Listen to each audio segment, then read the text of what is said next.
ላሳይ ረጋሽ እኔ መሐመድን ተረተረታ ያለም ያልኩ ከነቢያት ከሌ የሚባለው ነቢ ሶስተኛ ይወርዳል ማስረጃ። ይህን ቃል ተው እፎይ ተረጋጋ እኮ ማስረጃ አንጣ። ተረት የሚባላል መረጃ ሲወራ ነው። በፈጣሪ ስም እሺ ረጋ በል ልመልስልህ ቀስ በል እሺ ጣጥልሽ አትያዘውሽ እሺ ላሳያቸው አንድ በቁርአን ላይ አላህ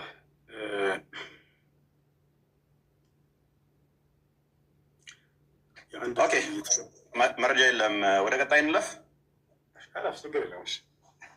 ምክንያቱም መረጃ የለም። አሳዘንከኝ አለኝ ያው አንተ በቃ አልፈልግም ማለት ሁላ አድርገህ ሚዩት አድርጋ ጣልቃት። እሺ ቀጥል። አይፈልግም ኦልራይት ጎበዝ። ኦኬ ይሄ የጋኔኖች ምዕራፍ ነው። ሱራ 72 ላይ ነው። አላህ ልጅ የለውም ብለው ለማመን የነገሩት አይደለ ነው? ለማን የነገሩት? ለሙሐመድ አልነገሩትም። ለነብዩ ሰለላሁ ዐለይሂ ወሰለም አልነገሯቸው።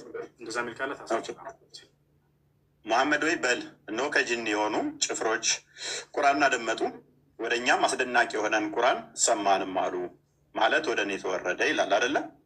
እነሆ የጌታችን ክብር ላቀ ሚስትንም ልጅንም አልያዘም ይላል። ይህንን የተናገሩት እነማን ናቸው? የተናገሩት ሳይሆን ቅድም የጠየቀው ለሙሐመድ ነገሩት የሚል ነው። እነማን ናቸው? እየጠየቅኩ ነው ያለሁት እኮ።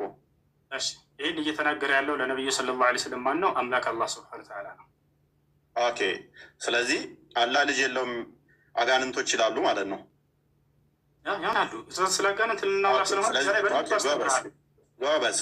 ስለዚህ እነኚህ አጋንንቶች የአላህን ስም ሲጠራ መሐመድ ይከመሩበት ወደ እሱ ይቀርቡት ነበር አይደለ? ድርብርብ ሊሆኑበት።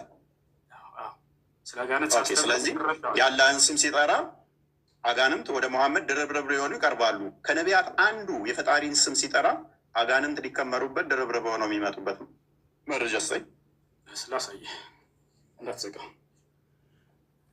መረጃ ስታመጣ በፍቃለ ተው አታቋርጥ። እኔ ባላቋርጥብህም መፎይ ሌሊቱን ብሎ ስጠይቅ ልታድር ነው።